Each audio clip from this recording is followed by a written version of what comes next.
আমার যেদিন ফ্লাইট হয় সেদিন আমি বাড়ির থেকে বের হলাম। আমার 2 বছরের বাচ্চা বলতেছে, আব্বু তুমি কোথায় যাচ্ছ?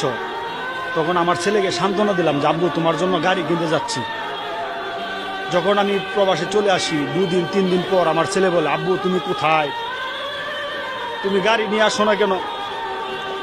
তখন আমি বলি যে তোমার জন্য গাড়ি নিয়ে আসবো।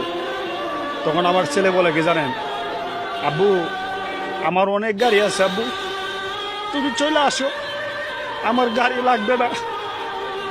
আসলে ভাই, প্রবাসের মাটিতে আমরা যারা প্রবাসী 2 বছর 3 বছর 5 বছরের বাচ্চা যখন রেখে আসি, যখন বাচ্চারা বলে যে আব্বু ফোন থেকে বেরো, তুমি আসো না কেন, এই প্রবাসীরাই বুঝতে পারে কতটুকু কষ্ট। তার বাচ্চা যখন বলে তুমি ফোন থেকে বের হয়ে আসো।